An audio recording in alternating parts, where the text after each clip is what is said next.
அனைவருக்கும் வணக்கம். மனுஷனோட வாழ்க்கையில எல்லாருக்குமே ஒரு கனவு இருக்கும்.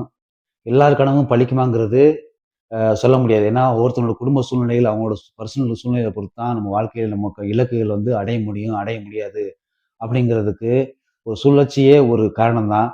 இந்த காரணத்தெல்லாம் தாண்டி வாழ்க்கையில எவ்வளோ பேரு அதில அச்சீவ் பண்ணவங்க ரொம்ப பேர் இருக்காங்க. நம்ம சின்ன பிள்ளைகள எடுத்துக்கங்க. ஒரு ஸ்கூலுக்கு போறோம் அப்படின்னா, டீச்சர் ஃபர்ஸ்ட்டு கேட்கிற ஒரே கேள்வி, "உன்னோட இலக்கு என்ன? உன்னோட லட்சியம் என்ன?" அப்படின்னு. பல பேரு பலவிதமான இலக்குகள், லட்சியங்கள சொல்லுவோம். ஒருத்தவங்க போலீஸ் ஆகணும், ஆர்மி ஆகணும், லாயர் ஆகணும், இன்ஜினியர் ஆகணும், டாக்டர் ஆகணும் அப்படின்னு சொல்லி பல பேரு பலவிதமான அவங்களோட இலக்குகள சொல்றோம். தெரிஞ்சு சொல்றோமோ, தெரியாம சொல்றோமோ, ஆனா சொல்லுவோம். கண்டிப்பா சொல்லுவோம். அதிகமா சொல்றது வந்து டாக்டர் ஆகணும், கலெக்டர் ஆகணும் அப்படி சொல்லி அதிகமா சொல்றது. ஏதாவது ஒருத்தவங்க இன்ஜினியர் ஆகணும்னு சொல்லி சொல்லுவாங்க. ஆனா எல்லாருக்கும் எல்லா கனவுகளும் பலிக்கல அப்படிங்கிறது தான் நிரந்தரமான உண்மை. நான் படிச்சது ஒண்ணா இருக்கும், நம்ம பார்க்குற வேலை ஒண்ணா இருக்கும். அது தெரிஞ்சு பார்க்குறோமோ, தெரியாம பார்க்குறோமோ அப்படிங்கிறதெல்லாம் நமக்கு தெரியாது. ஒருத்தர் வாழ்க்கையில குடும்பத்தோட சூழ்நிலையில வந்து எப்படி வேணாலும் வாழ்க்கைய மாத்தக்கூடிய ஒரு சக்தி வாய்ந்ததா இருக்கு. இப்போ வந்து இந்த ஒரு ஸ்டோரி வந்து ஒரு மனுஷனோட இலக்கு, ஒரு கனவுக்காக எவ்வளவு போராடி சிவச்சிருக்காருங்கிறதுக்கு பெரிய எக்ஸாம்பிளு. நம்மலாம் இங்க வந்து நமக்கு உடம்பு நல்லா இருக்கும்போது, கை, கால் நல்லா இருக்கும்போது, நம்ம ஃபிட்டா இருக்கும்போதே நம்மளோட இலக்கு அடையறதுக்கு ரொம்ப யோசனையாகும், கஷ்டமாகும். சூழ்நிலை மேல காரணத்த போடுறோம். ஆனா இவர் மாரி ஆளுங்க எப்படி வந்து ஒரு இலக்க கண்டிப்பா அடைஞ்சு, படிச்சு கஷ்டப்பட்டு முன்னேறி, அவங்க நினைச்சத இலக்க கொண்டு அடையறதுக்காக எவ்வளவு கஷ்டப்பட்டுருக்காங்கிறது இந்த ஒரு ரியலான ஸ்டோரி.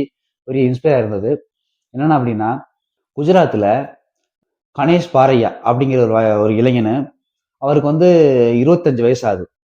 அவர் வந்து கிட்டத்தட்ட 3 அடி தான் இருப்பாரு. ரொம்ப ஹைட் ரொம்ப கம்மி. 3 அடி தான் இருப்பாரு. கிட்டத்தட்ட 20 கிலோ எடை. கிட்டத்தட்ட ஒரு 5வது, 6வது, 7வது அந்த ஹைட்ல உள்ள பசங்க மாரி தான் அவரோட ஹைட்டு. அவர் வயசு கிட்டத்தட்ட 25 வயசு ஆகுது. அவர் கஷ்டப்பட்டு +2 முடிச்சதுக்கப்புறம் 2017ஆம் ஆண்டு வந்து நீட் எக்ஸாம் எழுதுறாரு. நீட் எழுதி பாஸ் பண்ணதுக்கப்புறம் நேர்முகத் தேர்வு வைப்பாங்கல்ல. நேர்முகத் தேர்வுல வந்து அவர அட்மிட் பண்றாங்க. ஏன்னு கேட்டீங்க அப்படின்னா, நீங்க வந்து ஹைட் ரொம்ப கம்மியா இருக்கீங்க.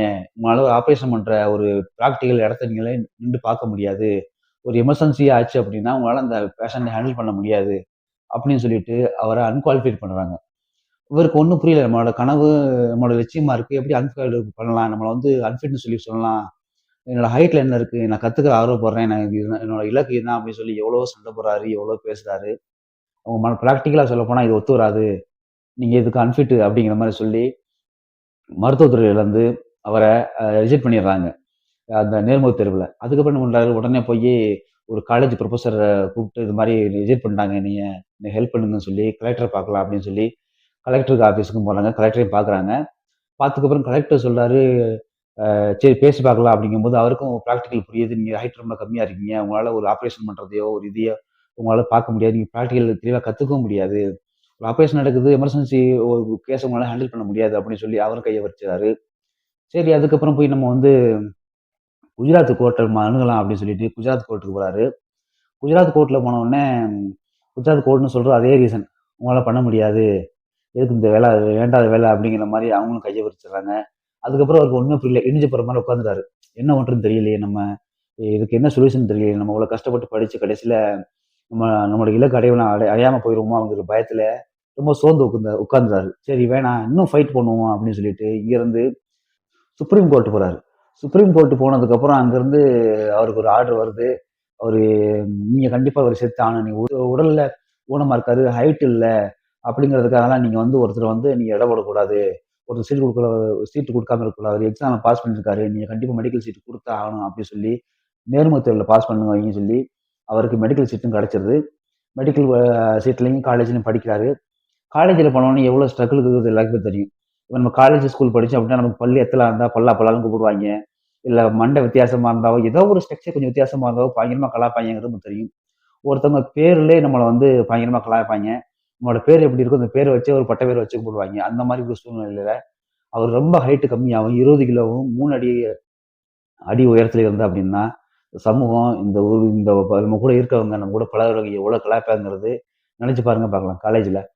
ஆனா அதுக்கு அப்படியே அந்த பயத்தோட தான் போறாரு காலேஜுக்கு. ஒரு பக்கம் சந்தோஷம், ஒரு பக்கம் பயம். ஏன்னா ஸ்கூல்ல இருந்து அந்த ஸ்ட்ரகுல இது பண்ணிட்டு வராரு, பார்த்துட்டு வராரு. எல்லாரும் நம்மள கலாய்க்கிறது, கேலி பண்றது, குல்லா சொல்றது, அடிக்கிறது. காலேஜ் போனா இன்னும் அதிகமா இருக்குங்கிற மனநிலைமையில வராரு. ஆனா அவர் நெனச்ச மாரியே அங்க எதுவுமே நடக்கல. அங்க அவருக்கு நெனைச்சத விட ஒரு 1% கூட அவர் அந்த நெகட்டிவாவே அவருக்கு நடக்கல. அவர் நினைக்காதது நடக்குது. அங்க இருக்க எல்லா பசங்களும் அவர் வந்தா முன்வரிசையில முதல்ல சீட்டு குடுத்துருவாங்க ஃபர்ஸ்ட் லைன்ல கத்துக்கிறதுக்கு. ஏன்னா அவர் ஹைட் கம்மி பின்னாடி உட்காந்தா தெரியாதுன்னு சொல்லிட்டு, அவருக்கு முன் வரிசையில இடம் குடுத்துடுறாங்க. டீச்சர்ஸும் அவருக்கு ரொம்ப சப்போர்ட்டாவும், சாதகமாவும், ரொம்ப ஒரு அன்பாவும் பார்த்துக்கிறாங்க டீச்சர்ஸ். தெரியாதத 2, 3 டைம் சொல்லிக் குடுக்குறாங்க. அவங்க கூட இருக்கிற நண்பர்கள் எல்லாமே ரொம்ப அன்பாவும், பாசமா பார்த்துக்கிறாங்க. எல்லாமே ஷேர் பண்ணி சொல்லிக்கிறாங்க, வச்சுக்கிறாங்க. இதெல்லாம் தாண்டி ஒரு ஆப்பரேஷன் நடக்குது, ஒரு பிராக்டிகல் நடக்குது அப்படின்னா, டேபிள் எட்டி பார்க்கிறதுக்கு நமக்கு ஹைட் வேணும். எல்லாரும் சுத்தி நின்றாலும் நம்ம மறைச்சுக்குவோம். நம்ம லாஸ்ட்ல முட்டி கீழ இருக்கிற மாரி இருக்கும்.